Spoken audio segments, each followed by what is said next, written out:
Hello and welcome to Fresh Perspectives. My name is Gail, and my guest today is Randy Cannon, who works at Chautauqua Abstract. Thank you for coming on, Randy. Thank you, Gail, for having me. Good morning. Good morning to you. I had an idea that before we get started on the topic that we're here for today, that I was going to ask Randy, but Randy has lost both of his parents over the last 2 years. And I was going to give him a chance to say something nice about his parents. Well, thank you very much. Yes, my dad, Edwin Cannon, and my mother, Mary Cannon. My dad passed away in December of 2020. My mom passed away just a little less than 2 months ago in April. And my dad was 91 at the time. My mom was 86. They both were local people, had a lot of friends in the community. As most couples are, they were very similar in some circumstances and very opposite in the other. My dad was basically what we consider to be a depression baby, born in 1929. And so he worked hard his whole life because growing up there wasn't a lot of things to go around and things were scarce. So he appreciated what he had and he worked hard his whole entire life. He loved to be busy on the side. He would cut wood, he would garden, he liked to mow, he liked to stay busy. He was not the kind that sat in a hammock, but he just loved to be doing what he was doing. He was also very patriotic. He was a veteran of the Korean conflict. He was a member of the VFW and the American Legion, very patriotic, marched in the parades, and certainly loved his country and loved the people that served in the military. My mom was kind of like the neighborhood lady that took care of everyone. She was very affectionate, very compassionate. If someone was in need of something, she would basically reach out to them and see if she could help them out in any way.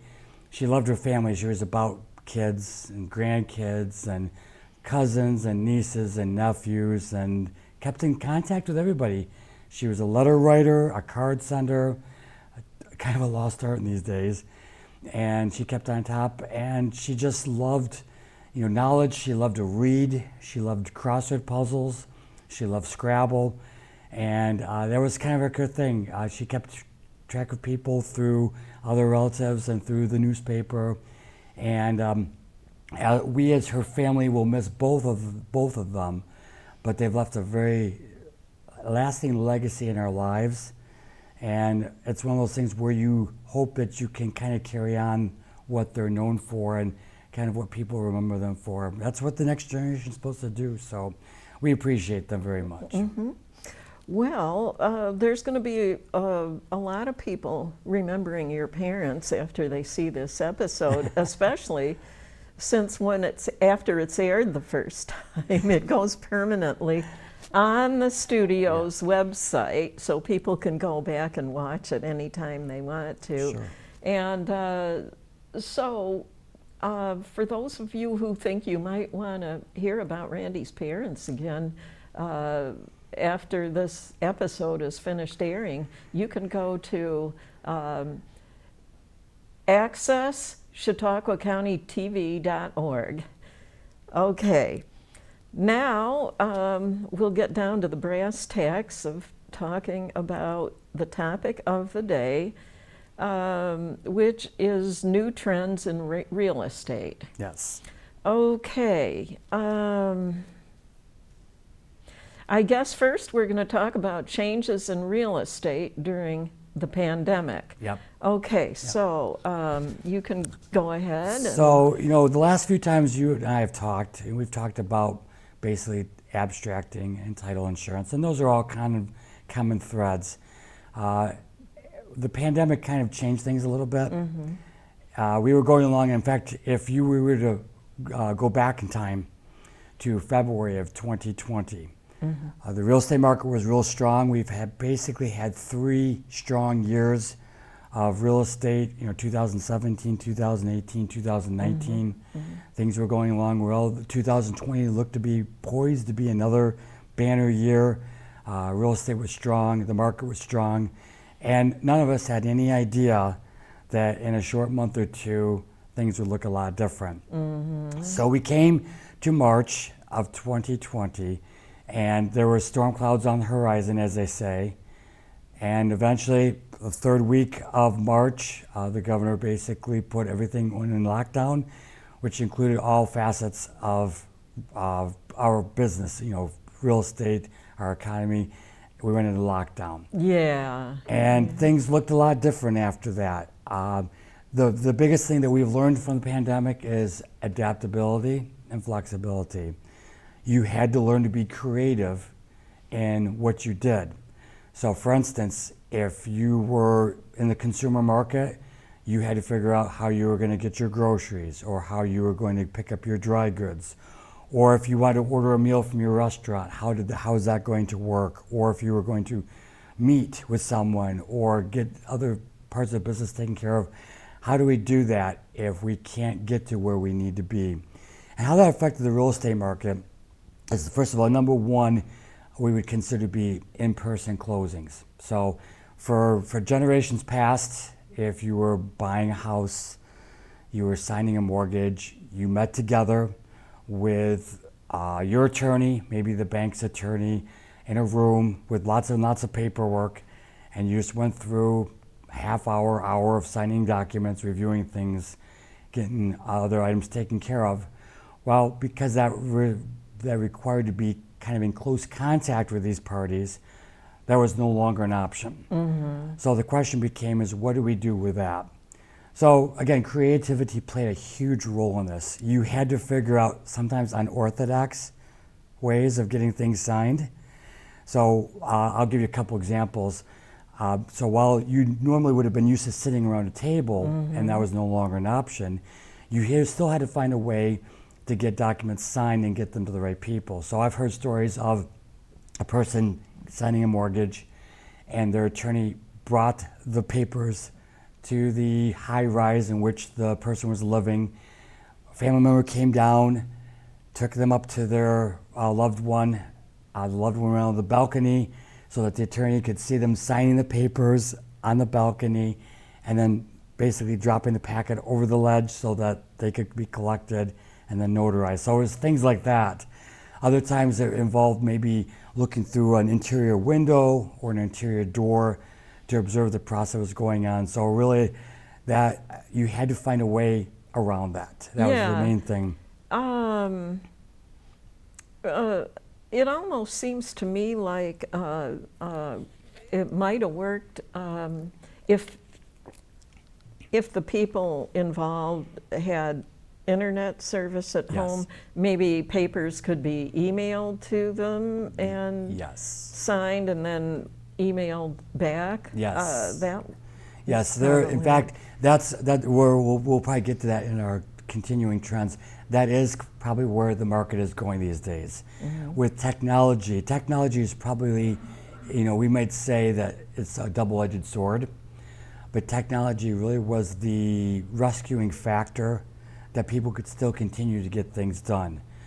Without the internet, without basically online records and online tax map items that you could review, a lot could not be done.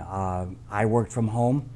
I was able to retain most documents through what I could do. There was still obviously not 100% effective way of making sure you could get everything done, because there's still books and paper in existence, and those are things you can't typically review online because there's just no online record of them. But that's the way that we're kind of moving, is that we've realized that if we can't be in person, we still need to transact business.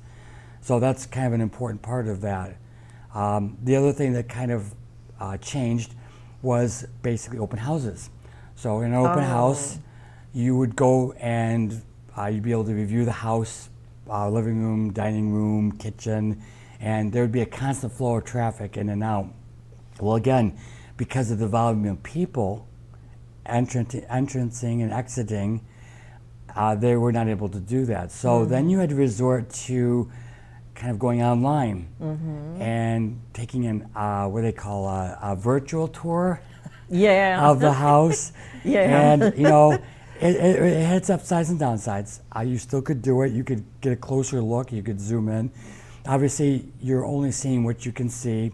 Pictures are kind of, limited in what you can do, but you could still kind of see what you're getting. If you had any questions about what you were seeing, you could reach out to the realtor or one of the other parties. But that was another way that you could do that. Not only did the pandemic affect the ability to transact business, but it also affected the ability to continue to pay and collect on mortgages. So in, I believe it was October of 2020, the state of New York placed a moratorium on what they called foreclosures and evictions. And so from October of 2020 till just this past January, banks could not foreclose on their mortgages, and landlords could not evict people who were failing to pay them. The rationale was because people were struggling to make their mortgage payments or their monthly rent payments because they were having trouble keeping employment. Maybe they were furloughed, maybe they were laid off, maybe they were limited. Well, there's certain kinds of, you were able to, remember you working remotely at your house, but there are certain kinds of work you cannot do unless you go to the place of work. A manufacturer job, you can't manufacture parts or supplies from the comfort of your living room. You have to be there in person. So those industries kept probably a skeleton crew just so they could kind of keep the doors open, keep products, but they were reduced in their workforce. And for the people that were furloughed again or let go, they were having trouble meeting their monthly expenses, with housing being one of them. And so to kind of aid in that, again, the governor placed a moratorium on those, the banks being able to foreclose on their mortgages, which again, it's both a blessing and a curse because it allows people a little more freedom. But unfortunately, now you've got people who are owed money who may not be able to get their money and they can't do anything about that. So it's been kind of a very narrow tightrope to walk. Yeah, I was kind of wondering about that, like with people. I was just wondering, the government didn't do a lot to help the landlords for people that were renting, or there were certain credits that they were able to get. I'm not familiar with all the credits they could get, but if you were a landlord, you might get a reduction in your taxation. You might get a reduction in some of the other fees that you paid. So it was kind of a give and take. If you were expected not to receive the funds from other people, you were given the courtesy of being able to look for ways to save money in other areas. Now, whether that actually was an even wash, I'm not quite sure, but there was certain protection plans put in place for people who had those businesses and those rentals and those investment properties that they could take advantage of, certain programs that they could apply to New York State. They kind of lessened the blow. With banks, it was a little bit tougher. They were kind of forced to kind of either try to negotiate or reach a settlement or refinance or try to work with the people because they didn't have the same option of saying, your loan is in default, it's delinquent. We have to figure out a different way so that we can still receive what we need to kind of keep that loan afloat. Yeah.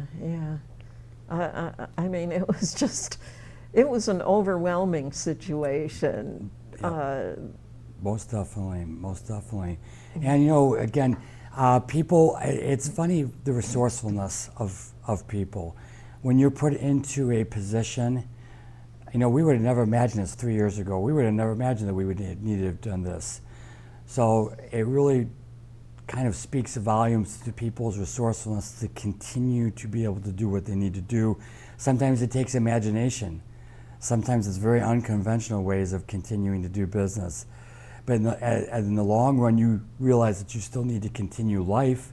You just need to find a different way of doing that. So that's where we found ourselves. We found ourselves in the fact that we were probably not going to be able to go back to what we were. So we just need to figure out a way to continue on. So it taught us, if anything, it taught us how to work with people. it taught us how to communicate online. It taught us to find other ways of getting what we needed to have done, get done. A lot of conferences, a lot of meetings were done through either Zoom, through FaceTime, through other online portals, and that's where all the jokes come in. Is were people still in their pajamas during their meeting and things like that? But people realized that since they couldn't meet in person, they just needed to find ways to still communicate that. So that was the thing that we all learned. That was the thing that we learned, and there's a lot of new ground that we created. There's a lot of things that came up that we don't have precedent for. How do we deal with this if we've never had to go through something like this before? So it was a lot of people learning to take those first steps. A lot of people learning to be patient and to be flexible. And we all basically had to come to the realization that none of us have ever done this before. So we just need to kind of, let's see how this plays out. Well, it was kind of scary in the beginning because there were no masks that people could wear. Right. They had to be made, and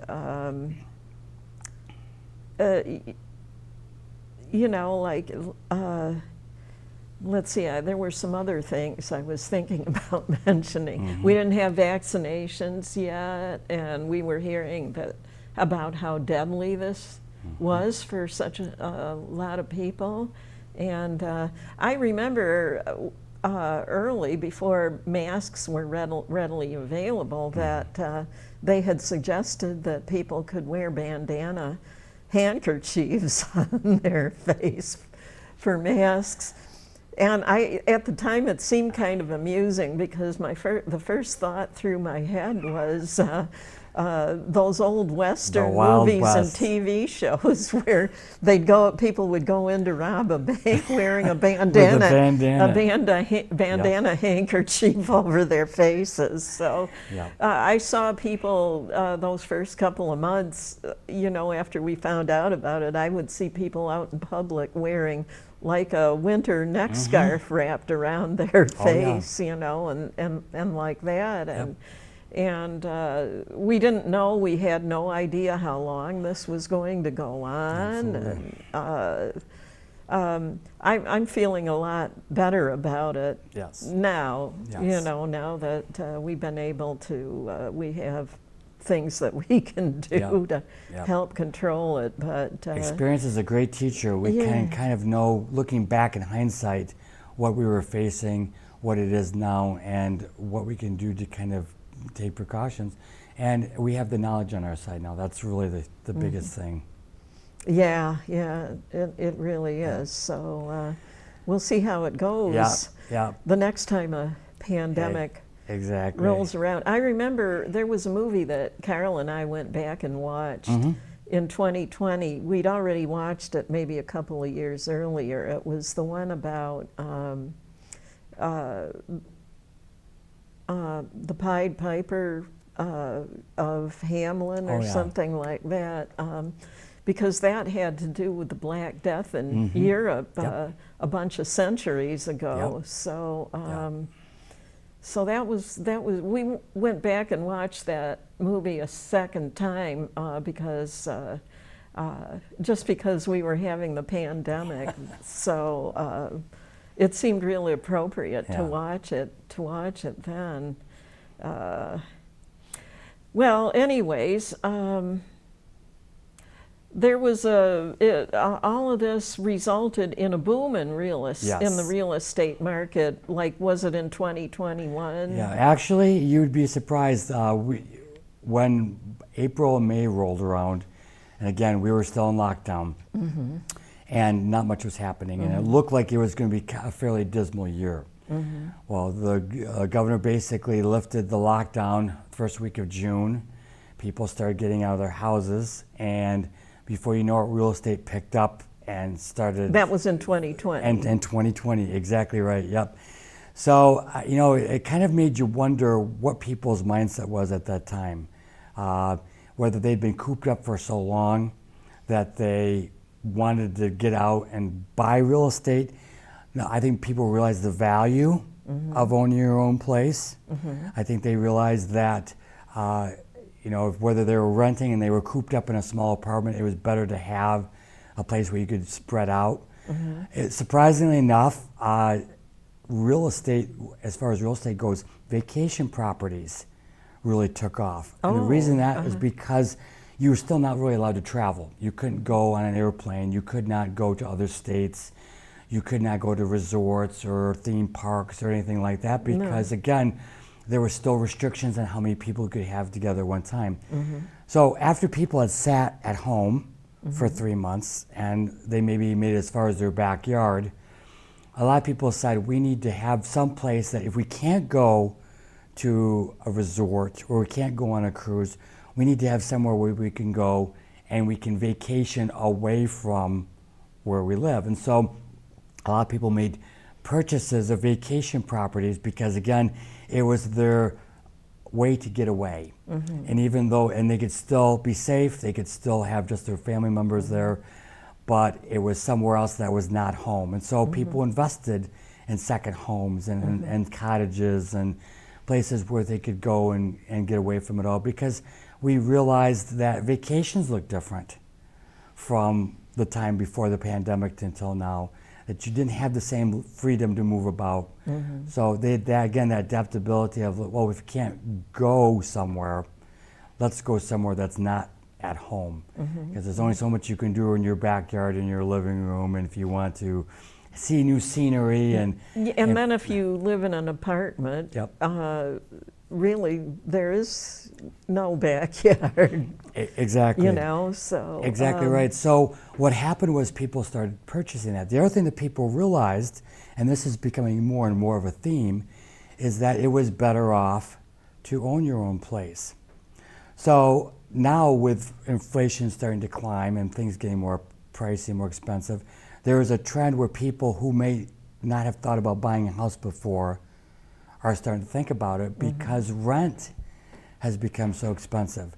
People are kind of reevaluating that and saying, am I better off continuing to pay rent, or am I better off taking that money and putting it in as a monthly down payment on a house? And there are more new first home buyers because of that. And that's another reason why people are starting to look at that.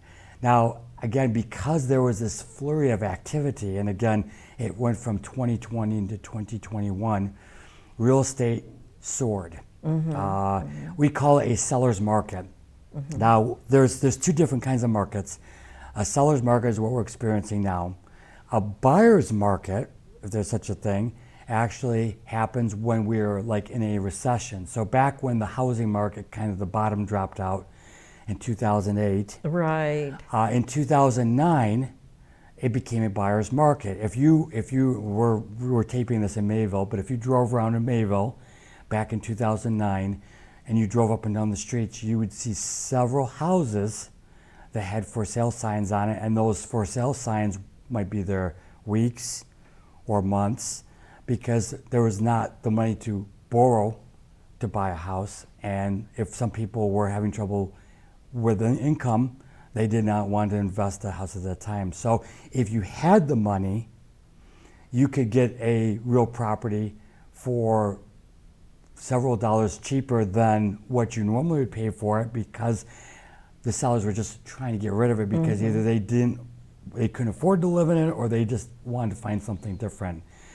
Now the seller's market that we're in now is the opposite effect. Oh, yeah. Now I've been hearing that houses have been going. It used to be, you would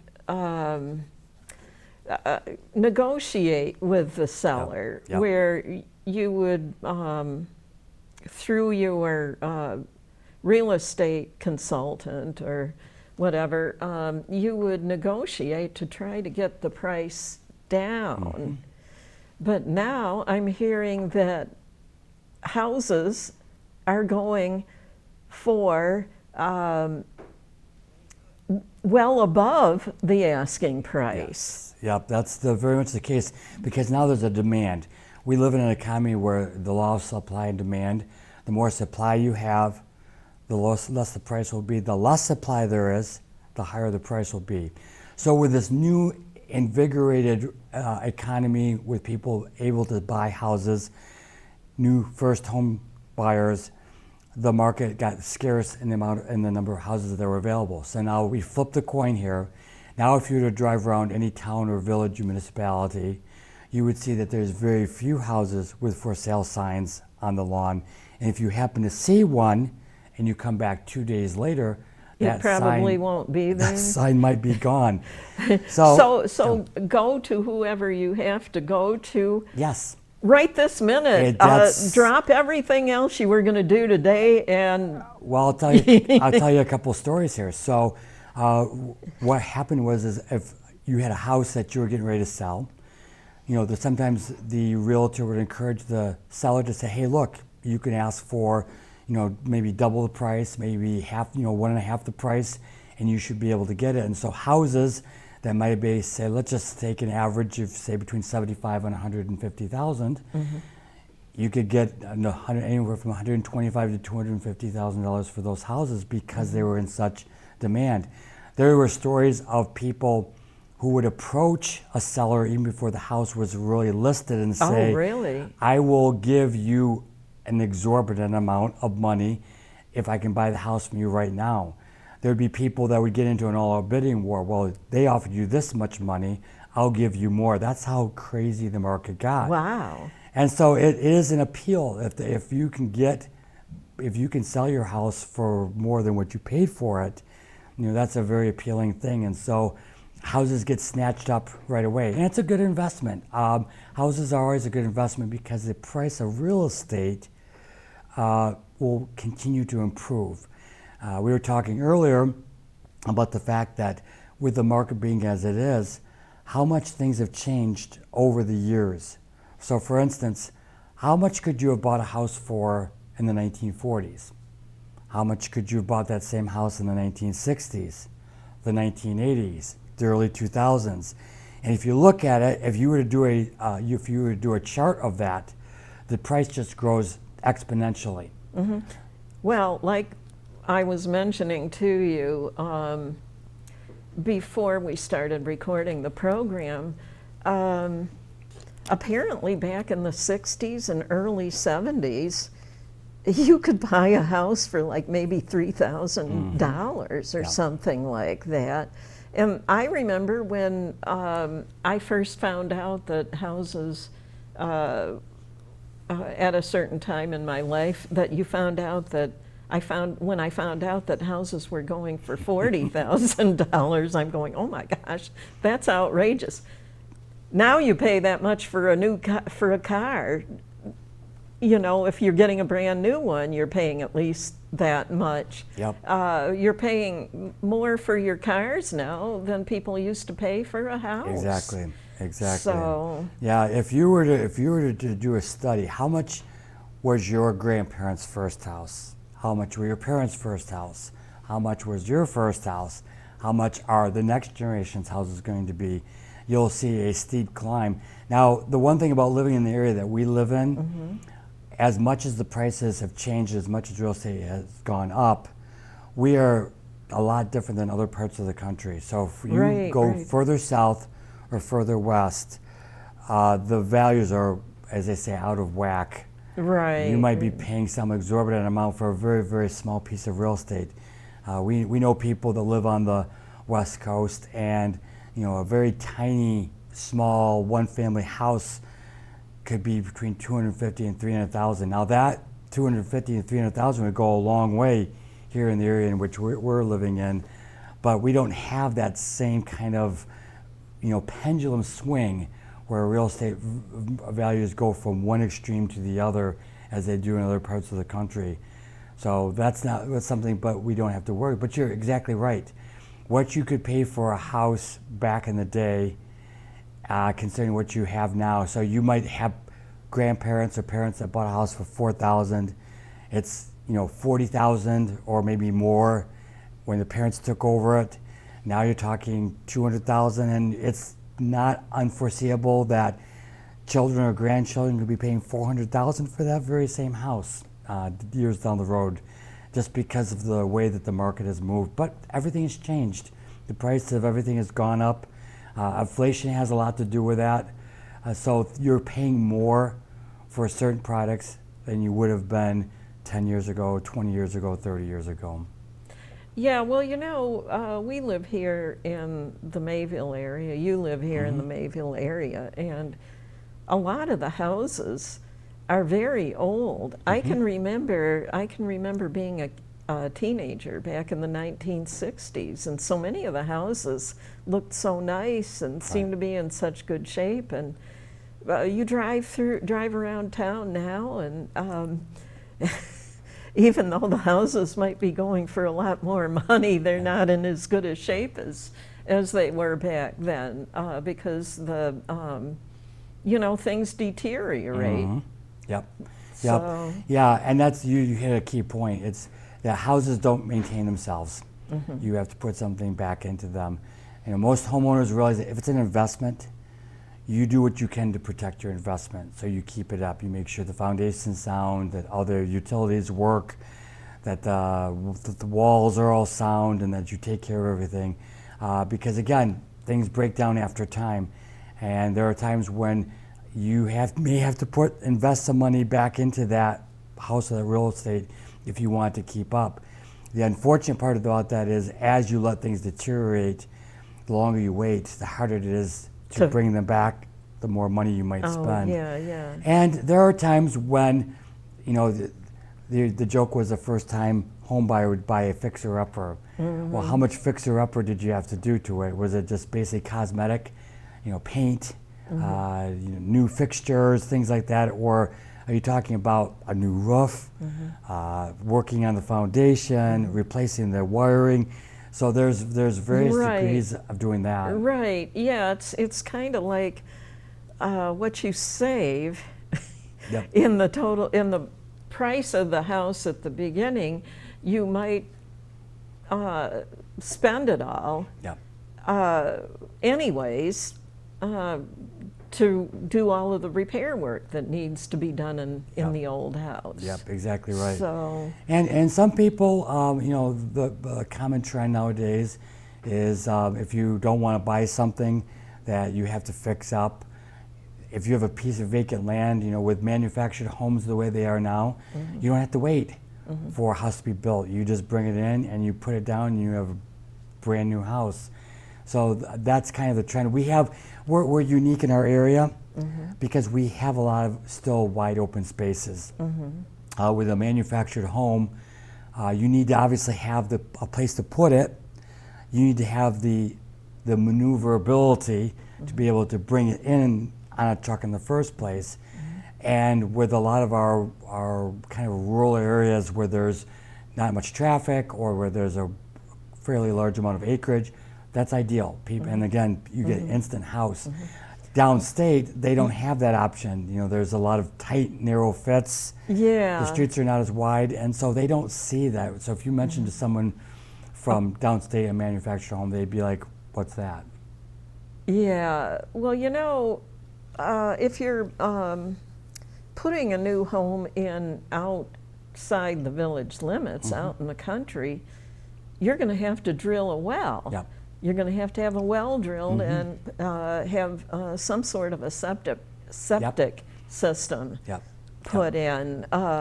So I usually think of that as probably being a lot hard to do, so. Well, you have to make sure that, again, as you mentioned, that's part of the real estate consideration too, because if you buy real estate and you're not on, say, a village utility plan, in other words, you don't have sewer or water or electric, you have to find ways of having that for your place out in the country, so to speak.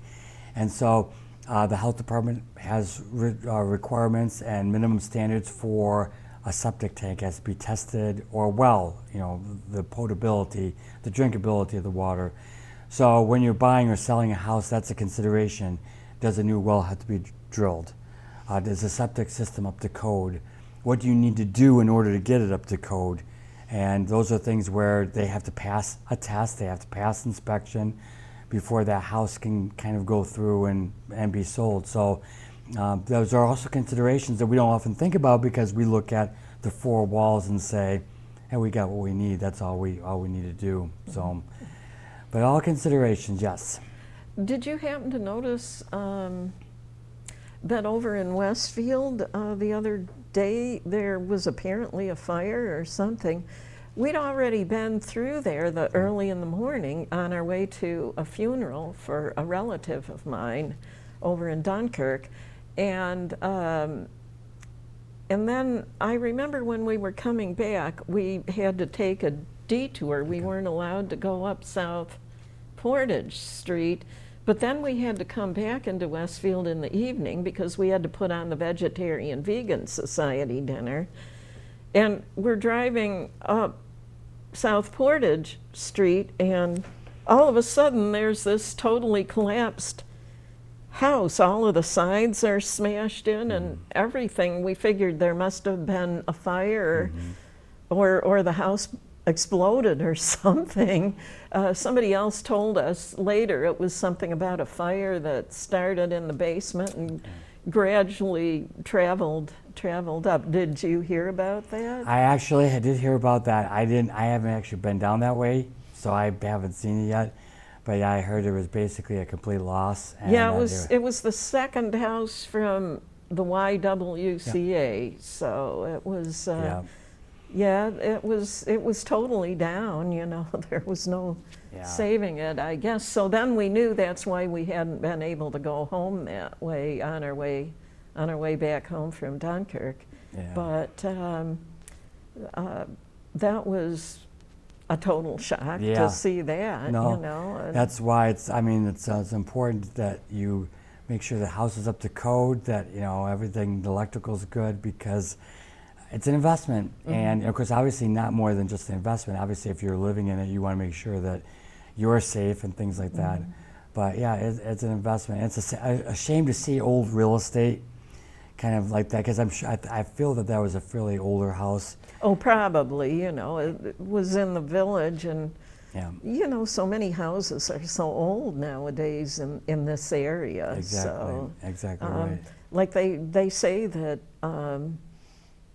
that if one house starts on fire down at the Chautauqua Institution, where all the houses, the whole institution could go. Well, there's not much space in between those houses. There the isn't. lots themselves are not very big down in the institution. No. And the houses are kind of close together, so with that proximity. And some of them are really old wooden houses and exactly. things. Yeah. Yeah. So that's just careful. Yeah. Okay, we're on to the third part, which is things to watch for. So, what have we learned? What have we learned from what we've gone through? What have we learned from what we're seeing right now? And how does it affect what we do for the future? Well, again, it lets us know that we've kind of turned a page, that we see that we can do certain things without having to do them the old-fashioned way. And so there are certain trends on the horizon of what we need to kind of look for. The question first becomes is, what will happen to this housing boom? Will it continue? Well, we always tell people that, all things come to an end. The market usually has a tendency to adjust itself. And so we can't obviously anticipate when this will end, but at some point, housing markets will become what they call regulated. It'll come back more toward the central. What this has caused, though, and it's kind of an interesting side effect of it, is that we talked about being the seller's market. So as a seller, it sounds great. I can sell my house for double the market value. So my $150,000 house is now worth $300,000. And so immediately you start thinking, I just doubled the value of my investment in my house just by selling it. Well, what those sellers are finding out is now they've got the money, but now what do? They have to have a place to live. So now they become the buyer. And if they want something that's equal in value to what they just sold, they might end up having to spend more than they were planning on spending. Right. They could go back to a smaller, if they were looking to get a smaller, but again, even that real estate is hard to find these days.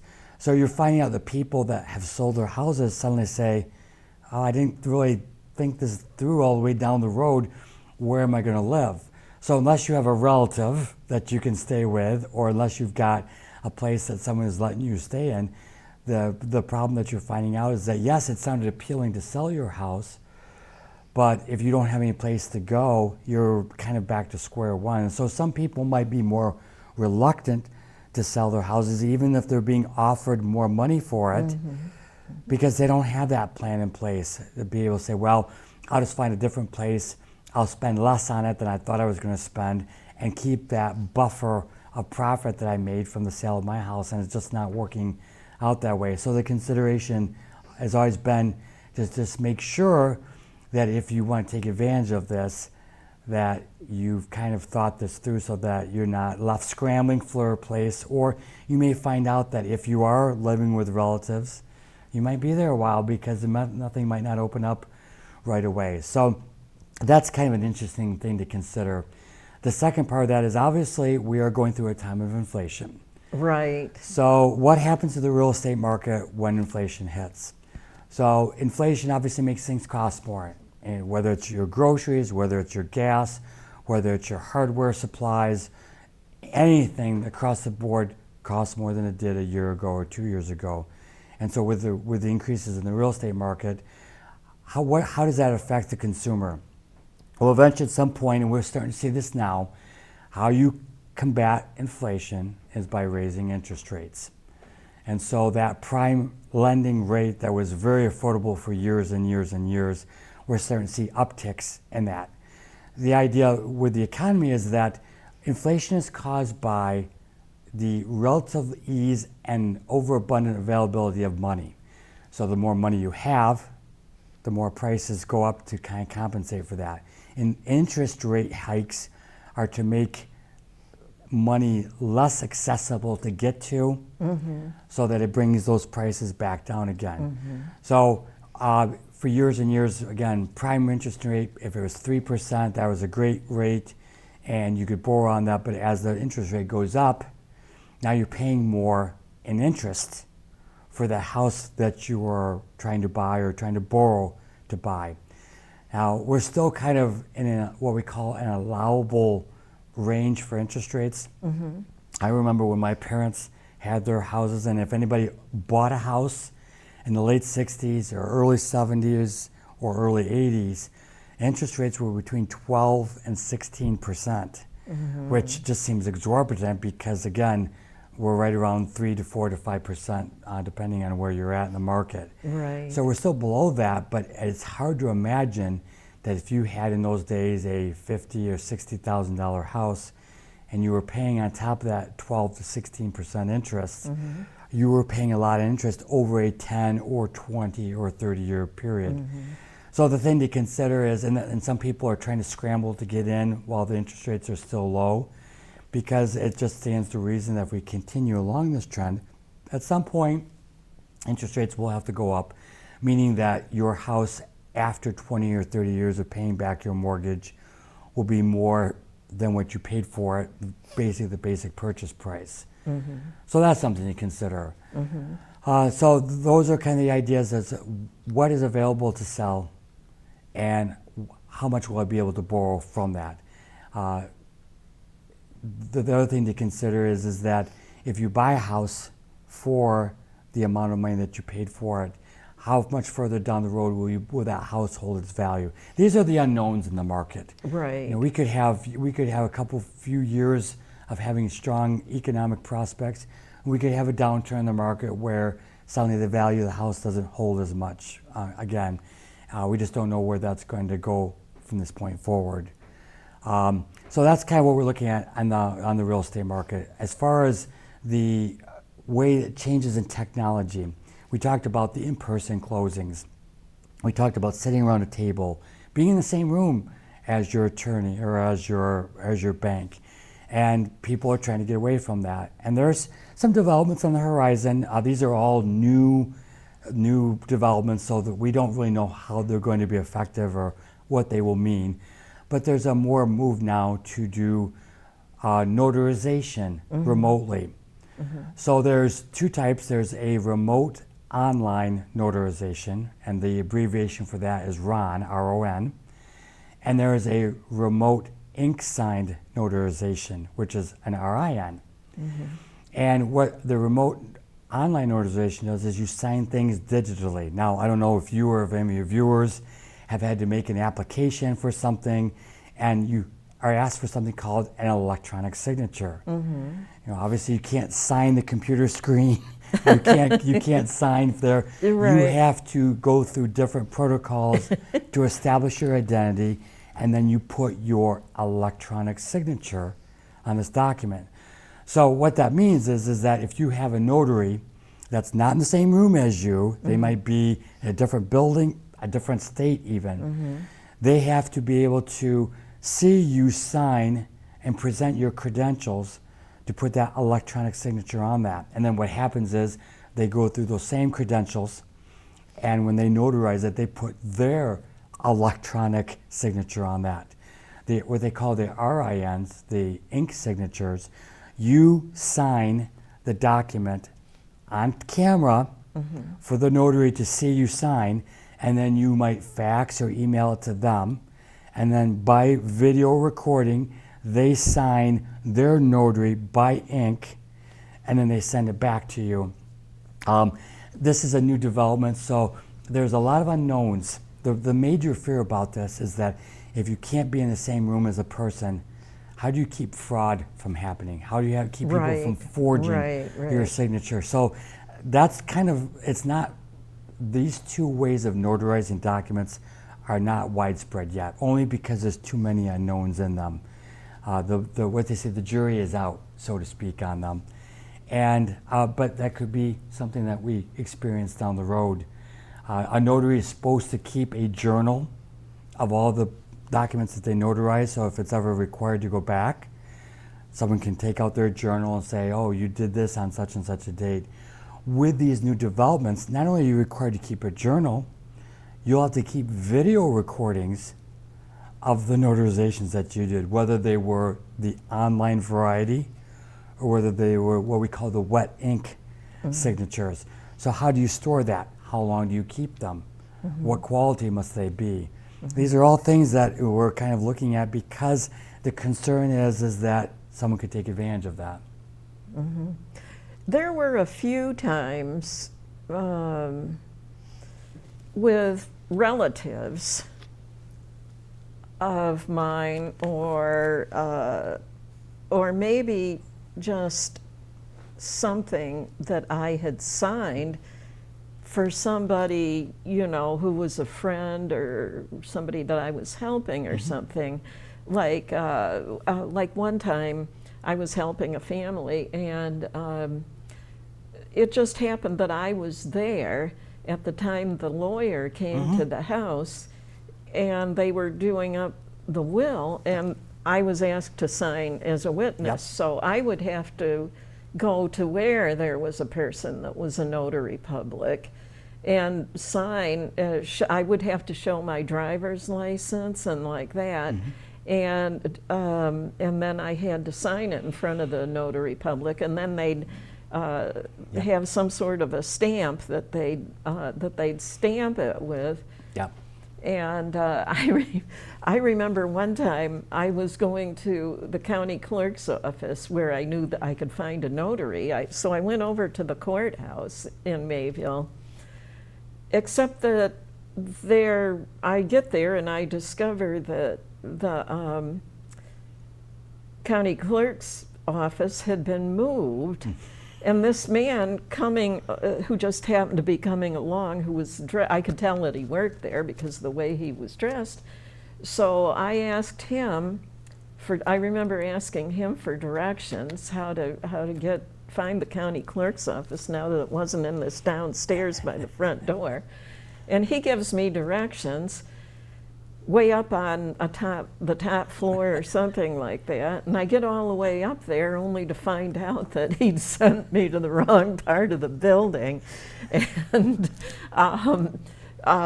so then I had to find out from them if they knew how to get where I had to go. You know, I said I have this copy of somebody's will that I have to sign in front of a notary public. And You know, I was running all over that courthouse building trying to find the county clerk's office, which I finally did eventually that afternoon, and got that taken care of. But I remember, but that was the only time it was kind of difficult. Usually it was, you knew where you were going, and it wasn't too hard to find them. But I do remember that. I remember there was a notary when my mother had a stroke and wasn't going to be able to take care of any of her own business anymore, and she'd never assigned us up until that point as power of attorney.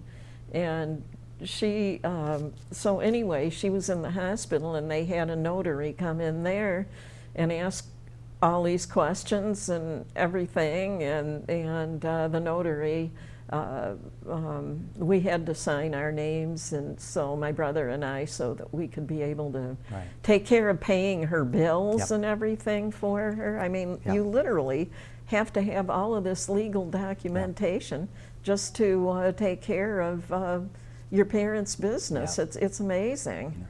So the purpose of a notary is just to make sure that the person who's signing basically is the person who they say that they are.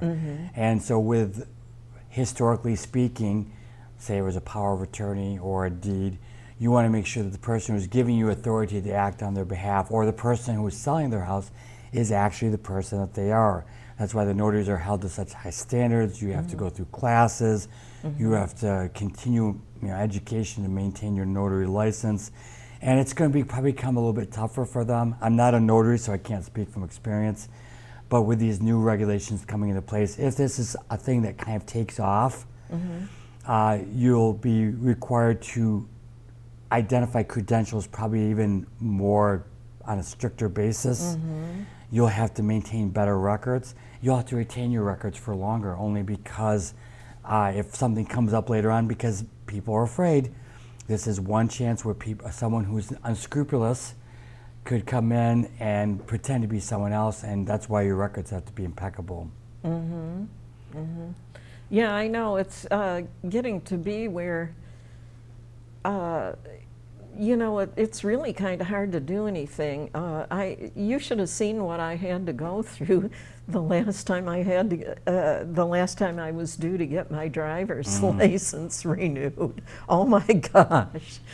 I had to have a big pile of different things that I had to bring in with me. I'm not sure what that was all about for somebody who's had a driver's license for many years like I have, but you still had to prove I still had to prove who I was. You know, I couldn't just show them the driver's license that was getting ready to expire within a few weeks. It was a nightmare. I remember it was a nightmare. Well, I think that's part of the result of there being so much identity theft. I just think that probably you know, there's just so many tools now with computers and with technology for you to take someone's identity. And it used to be before computers, when we just basically did everything in person, when we had actual physical papers, where we had actual physical IDs.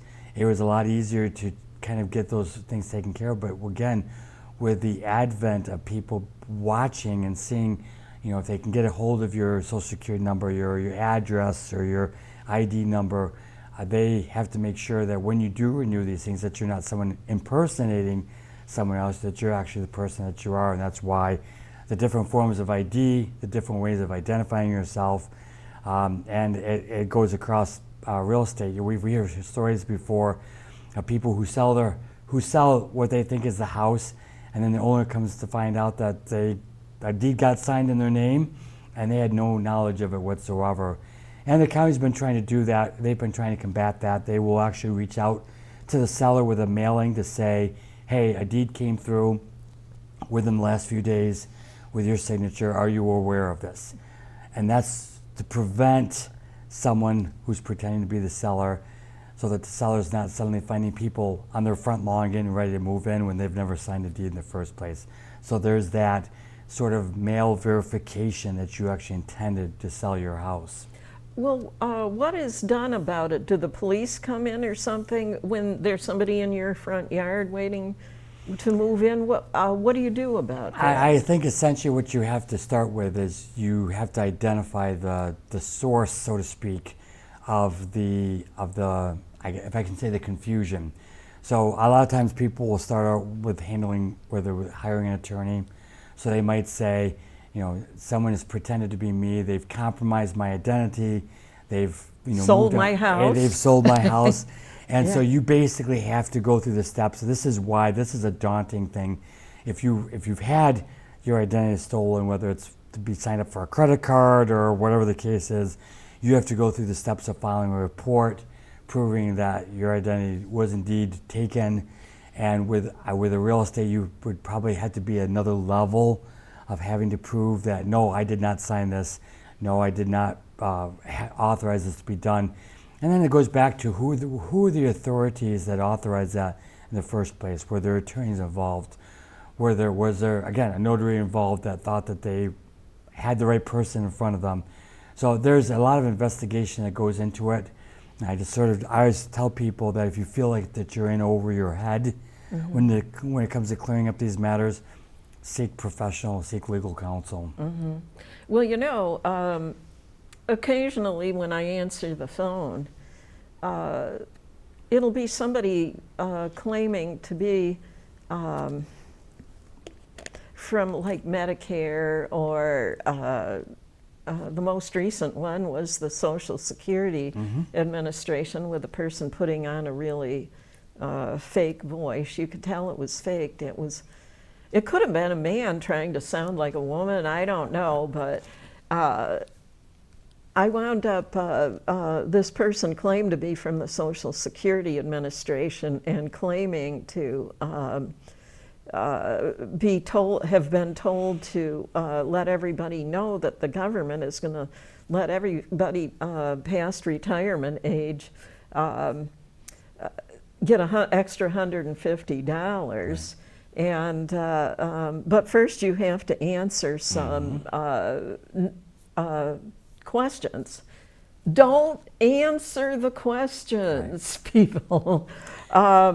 I remember this happened, oh gosh, I think it was maybe a couple weeks ago, and I wound up putting my husband on the phone. You know, the person asked for me, and I'm really uneasy, and I put my husband on the phone, and the person wanted to know what my birth date was, and my husband's going, well, you already have all that information. He's going.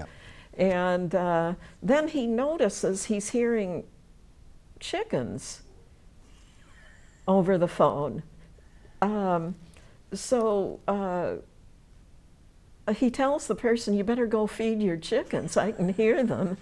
And the person hung up as soon as he said that he could hear her chickens in the background. You know there wouldn't be any chickens at the office of the Social Security Administration. So that was the end of that. And you know, just an example of stuff that people will try to pull to get information about you. But anyways, I guess we've come to the end of another episode of Fresh Perspectives. Thank you for having me. Did you manage to say everything? I got everything said that would need to be said. Oh, good, certainly. good. Okay, well, thank you so much for appearing today. Yes, thanks again. Oh, you're welcome. And I'll see those of you in the viewing audience on the next episode.